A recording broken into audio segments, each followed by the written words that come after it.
बिस्मिल्लाहिर्रहमानिर्रहीम। अस्सलामु अलैकुम वरहमतुल्लाहि वबरकातुह। डियर्स, उम्मीद है कि आप सब खैरियत से होंगे।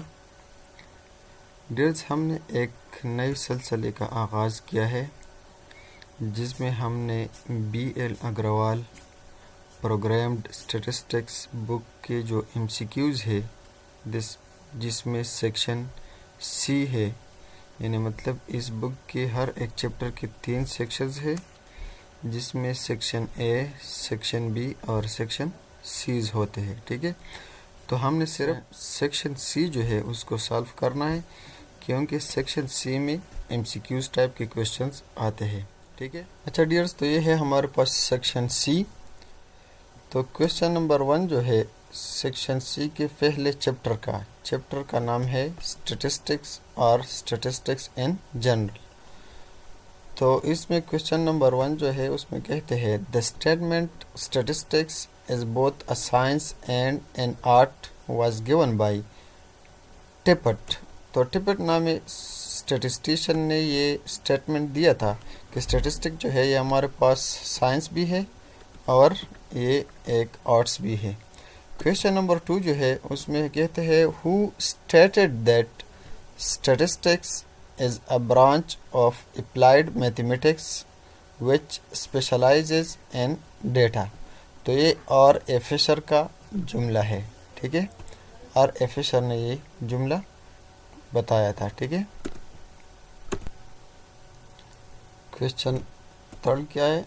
क्वेश्चन थर्ड में कहते हैं the word statistics is used as, A option में है सिंगुलर, बी में है प्लूरल और सी में है सिंगुलर एंड प्लूरल। तो सी जो है वो करेक्ट ऑप्शन है क्योंकि स्टैटिस्टिक्स जो है ये सिंगुलर भी यूज़ होता है और प्लूरल भी यूज़ होता है। Question number 4 statistics provides tools and techniques for research workers was stated by.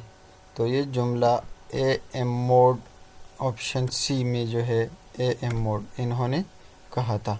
ठीक है, कि स्टैटिस्टिक जो है ये टेक्निक्स और टूल्स रिसर्च वर्कर के लिए प्रोवाइड करते हैं। Question number 5 out of various definitions given by the following workers which definition is considered to be most exact.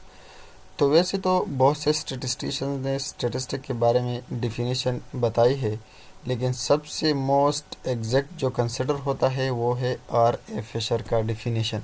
तो ए ऑप्शन जो है वो करेक्ट ऑप्शन है। Question number 6 who stated that there are 3 kinds of lies, damned lies and statistics. तो एक statistician है जिन्होंने कहा था कि हमारे पास 3 किस्म के लाइज या झूठ होते हैं, जिसमें एक तो लाई है जिसको हम सिर्फ झूठ ही कहते हैं, दूसरा जो है वो डैम्ड लाइज है और तीसरा जो है वो स्टैटिस्टिक्स है। मतलब उन्होंने ये कहा था कि ये स्टैटिस्टिक भी जो है ये एक लाई है और ये स्टैटिस्टिशियन जो है वो है डिसरेली। ठीक है, option B is the correct option. Question number 7 who gave the statement a well-wrapped statistics is better than Hitler's Bagley, it misleads yet it cannot be pinned on you। तो ये एक statistician है Darrell हफ, option C ये हमारे पास correct option है, option C. और statistician का नाम है डेरल होप। ठीक है, तो इन्होंने ये कहा था। अच्छा, क्वेश्चन नंबर 8 की तरफ आते हैं। क्वेश्चन नंबर 8 में कहते हैं विच of the following represents data. नीचे जो ऑप्शंस दे गए हैं इनमें कौन सी ऑप्शन जो है वो डेटा को रिप्रेजेंट करते हैं?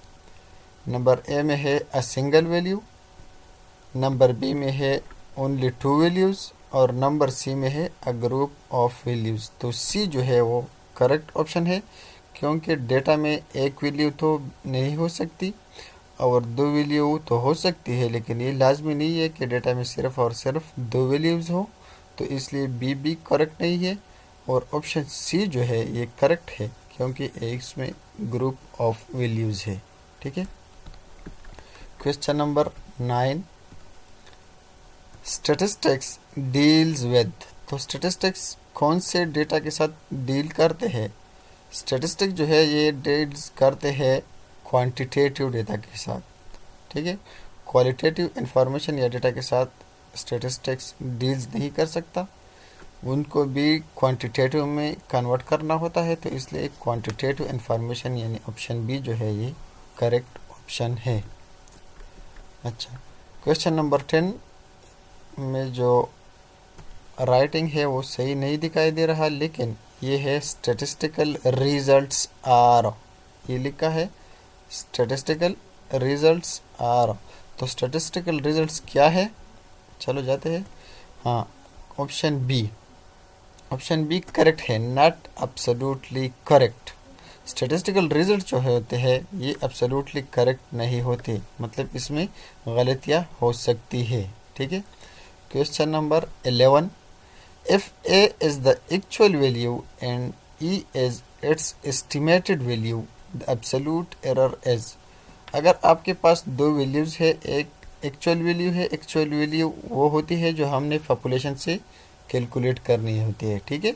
और एस्टिमेटेड वैल्यू वो है जो सैम्पल साइज से लिया गया है। ठीक है। अगर हमने दो एवरेजेस फाइंड की है, एक पॉपुलेशन का एवरेज है और दूसरा सैम्पल का है, तो सैम्पल वाला वैल्यू जो है वो एस्टिमेटेड वैल्यू है और जो पॉपुलेशन का वैल्यू है वो एक्चुअल वैल्यू है। ठीक है।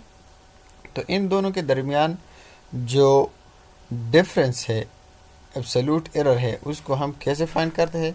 तो उसको हम ए minus E absolute, option B, इस तरीके से फाइंड करते हैं।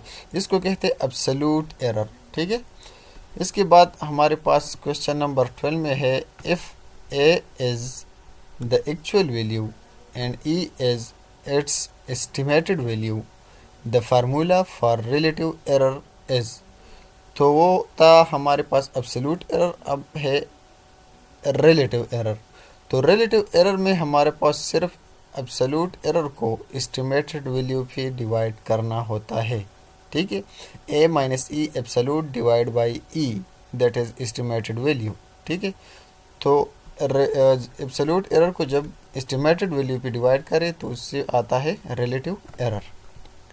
अच्छा, question number 13, data taken from the publication agricultural situation in India will be considered as.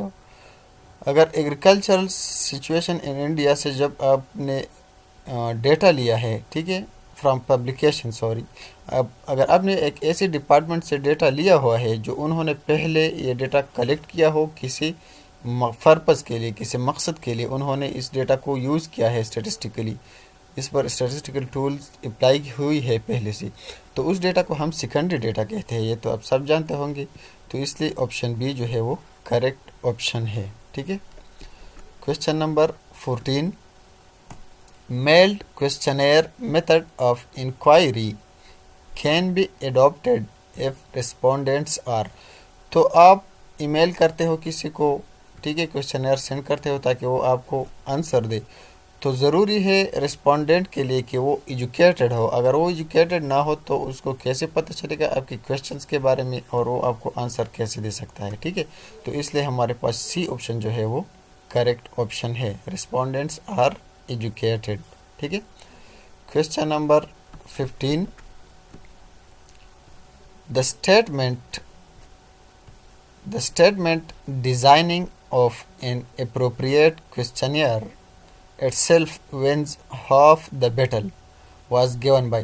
तो ये स्टेटमेंट किसने दिया था? ये दिया था एच ह्यूज, एक स्टेटिस्टिशियन जो है एच ह्यूज, उन्होंने दिया था। ठीक है।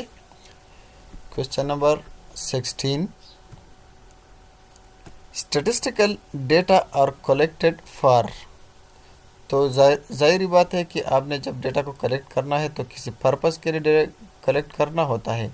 तो इसलिए स्टैटिस्टिकल डेटा जो है वो एक गिवन पर्पस के लिए ही कलेक्ट होता है। B option is the correct option. ठीक है। Question number 17। 17 में क्या है? क्वेश्चन नंबर 17 में है रिलेटिव एरर इज ऑलवेज। तो रिलेटिव एरर जो है ये हमेशा क्या होता है? पॉजिटिव होता है। इसके बाद ऑप्शंस में है नेगेटिव, तो इन ऑप्शंस में है बी में है नेगेटिव, सी में है पॉजिटिव एंड नेगेटिव बोथ, और डी में है ज़ीरो। तो रिलेटिव एरर का फार्मूला जो है वो है हमारे पास A minus E absolute divide by E. तो इसलिए ये ज़रूरी नहीं है कि ये पॉजिटिव हो हमेशा या नेगेटिव हो हमेशा, बल्कि ये नेगेटिव भी आ सकती है और पॉजिटिव भी आ सकती है। ठीक है। तो इसलिए हमारे पास ऑप्शन सी जो है वो करेक्ट ऑप्शन है। अच्छा, question number 18। Statistical error refers to. तो स्टैटिस्टिकल एरर जो है वो हमारे पास actual value minus estimated value को कहते हैं। एब्सोल्यूट एरर जो है उसमें एक्चुअल और एस्टिमेटेड वैल्यू का डिफरेंस तो फाइंड करते हैं, लेकिन फिर उसमें एब्सोल्यूट लेते हैं। लेकिन स्टैटिस्टिकल एरर में एब्सोल्यूट नहीं लेते। ठीक है, सिर्फ इन दोनों का डिफरेंस फाइंड करना होता है। Question number 19। Method of complete enumeration is applicable for what. तो कंप्लीट एनुमरेशन यानी जिसको हम सेंसस कहते हैं, ये मेथड कौन से डेटा को करेक्ट करने के लिए इस्तेमाल होता है? तो यहाँ कहते हैं ए ऑप्शन में नोइंग द प्रोडक्शन, तो इसके लिए तो हम यूज़ कर सकते हैं। ठीक है। Knowing the quantum of export and import, तो इसके लिए भी हम कंप्लीट एनुमरेशन यूज़ कर सकते हैं, ये एप्लीकेबल है इसके लिए। नोइंग द पॉपुलेशन, तो इसके लिए भी एप्लीकेबल है, इसलिए हमारे पास डी ऑप्शन जो है ये करेक्ट ऑप्शन है। ठीक है, option D is the correct option. Question number 20। A statistical population may consist of an infinite number of items, तो infinite numbers हो सकते हैं पॉपुलेशन में। बी नंबर में है a finite number of items, तो ये भी आ सकते हैं। तो सी ऑप्शन जो है ये करेक्ट है, either of A and B, क्योंकि इसमें फाइनाइट और इनफाइनाइट दोनों पॉपुलेशंस हो सकते हैं। Question number 21। Which of the following example does not constitute an infinite population. तो ये हमें दी गई है कि इसमें कौन सी पॉपुलेशन जो है वो इनफाइनाइट है। तो सी ऑप्शन करेक्ट ऑप्शन है, लेकिन पहले इन सब को देख ले। पहले में है population consisting of odd numbers, तो ऑड नंबर्स इनफाइनाइट हो सकते हैं। Population of weights of newly born babies, तो ये भी इनफाइनाइट हो सकते हैं। ठीक है। सी में है population of Heights of 15 year old children, तो 15 ईयर्स ओल्ड चिल्ड्रन जो है वो एक फाइनाइट पॉपुलेशन है। ठीक है। ये न्यूली बॉर्न बेबी इनफाइनाइट है, क्योंकि हमें पता नहीं कितने बॉर्न हो सकते हैं, लेकिन 15 ईयर ओल्ड जो बच्चे हैं वो तो मालूम है ऑलरेडी, तो इसकी जो पॉपुलेशन है ये फाइनाइट पॉपुलेशन है। C option is the correct option. Question number 22। Which of the following can be classified as hypothetical population. तो सी ऑप्शन जो है इसमें है population of real numbers between 0 and 100, ये हमारे पास एक हाइपोथेटिकल पॉपुलेशन है। बाकी जो पॉपुलेशंस है वो हाइपोथेटिकल नहीं है। ठीक है। Question number 23। 23 में है a study based on complete enumeration is known as. Complete enumeration पे जो स्टडी होती है उसको हम सेंसस कहते हैं। ठीक है। तो इसका करेक्ट ऑप्शन जो है वो सी है, सेंसस सर्वे। ठीक है। Question number 24।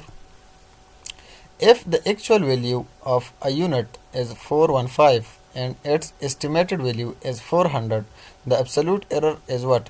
तो 415 से 400 को माइनस करें या 400 से 415 को माइनस करें, एब्सोल्यूट एरर में तो वैसे भी रिजल्ट जो है वो पॉजिटिव आता है, तो इसलिए हमारे पास बी ऑप्शन जो है वो करेक्ट ऑप्शन है। ठीक है। ये क्वेश्चन थोड़े इजी है, तो इससे जल्दी जल्दी जाएंगे। क्वेश्चन नंबर 25 है, if the estimated value of an item is 50 and its actual value is 60, the relative error is 0.20। ठीक है, रिलेटिव एरर का फार्मूला तो आप लोगों को याद होगा, शायद मैंने पहले बता दिया, तो उसी के ज़रिए आप इसको सॉल्व कर ले तो 0.2 आता है। Question number 26, who originally gave the formula for the estimation of error. तो एस्टिमेशन ऑफ एरर के लिए फार्मूला जो था ये A.L. बोडेंगटन ने दिया था, A.L. बोडेंगटन। ठीक है। Question number 27, Boddington's formula for estimation of absolute error that is AE is AE का मतलब है एब्सोल्यूट एरर। तो बोडेंगटन ने जो फार्मूला दिया है वो ये है एस्टिमेशन के लिए, average absolute error multiplied by n under the root. ठीक है। Question number 29, Boddington's formula for estimation of relative error is. तो रिलेटिव एरर के लिए क्या है, यही फार्मूला है, सिर्फ क्या है एस्टिमेटेड वैल्यू पर डिवाइड करनी है। ठीक है। तो हमारे पास है option D is the correct option. ठीक है। अच्छा, आते हैं नेक्स्ट क्वेश्चन की तरफ। तो क्वेश्चन नंबर 30 की तरफ आते हैं। बाउलिस formula for absolute unbiased error. तो बाउलिस का जो फार्मूला है एब्सोल्यूट अनबाइज्ड एरर के लिए वो ये है ऑप्शन बी में, 2 divide by 3 into under the root n whole multiplied by average absolute error. ठीक है। क्वेश्चन नंबर 31 की तरफ जाते हैं। अच्छा, 31 क्वेश्चन में कहते हैं, स्टैटिस्टिकल रिजल्ट्स और true on average not absolutely correct. ठीक है। तो ऑप्शन सी जो है वो हमारे पास करेक्ट ऑप्शन है। क्वेश्चन नंबर 32 में कहते हैं, the statistical laws based on trial and error methods are. तो स्टैटिस्टिकल लॉज जो होते हैं ट्रायल और एरर के बेस पर, वो क्या है, law of statistical regularity and law of inertia of large numbers. तो both laws A and B जो है वो करेक्ट है, ऑप्शन सी जो है वो करेक्ट ऑप्शन है। Question number 33, the figure 3264,616.8 approximated to the 10th place by the method of discarding figure is.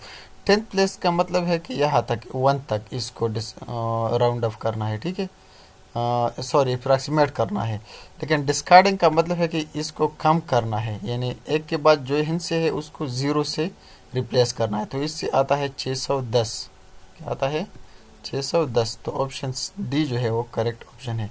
अच्छा, नेक्स्ट क्वेश्चन में वही फिगर है, लेकिन इसको एडिंग के साथ बाय एडिंग फिगर जो है इसको अप्रॉक्सीमेट करना है, तो इसलिए इसको 10 के बजाय 20 करना होगा। क्या होगा, 20 करना होगा। तो ये हमारे पास 32 जो है एक करेक्ट ऑप्शन है। इसके बाद 35 क्वेश्चन में है कि द फिगर, ये वाला फिगर जो है इसको अप्रॉक्सीमेट करना है डिस्कार्डिंग के थ्रू, लेकिन इसको 100 प्लेस तक। तो 100 मतलब 4 के बाद जो वैल्यूज़ है वो जीरोस के साथ रिप्लेस करने होंगे। तो हमारे पास ऑप्शन ए जो है करेक्ट ऑप्शन है, दैट इज़ 26,400। ठीक है। क्वेश्चन नंबर 38, और इसको भी अप्रॉक्सीमेट करना है 1000 तक, लेकिन बाय एडिंग फिगर है, तो बाय एडिंग फिगर का मतलब है कि 43 से 44 बन जाएगा और बाकी जीरोज हो जाएंगे। तो सी ऑप्शन जो है वो करेक्ट ऑप्शन है। ठीक है। इसके बाद आता है क्वेश्चन नंबर 39, इसको अप्रॉक्सीमेट करना है बाय डिस्कार्डिंग फिगर, मगर 10,000 तक। 10,000 तक मतलब लास्ट ये फर्स्ट 4 जो है 45,000 है, तो ये 4 वाले हिस्से तक इसको डिस्कार्ड करना है, मतलब 4 के बाद जितने भी हिस्से हैं वो जीरोज होंगे। तो ए ऑप्शन जो है वो करेक्ट ऑप्शन है। इसके बाद नेक्स्ट क्वेश्चन जो है वो भी यही फिगर है, लेकिन इसको अप्रॉक्सीमेट करना है बाय एडिंग फिगर, तो इसलिए 4 जो है 5 बन जाएगा और बाकी जो है वो जीरोज होंगे। तो ए ऑप्शन जो है वो करेक्ट ऑप्शन है। ठीक है डियर्स, तो ये हुआ आज का लेक्चर, ये पहला लेक्चर है इस सिलसिले का। अल्लाह हाफिज़।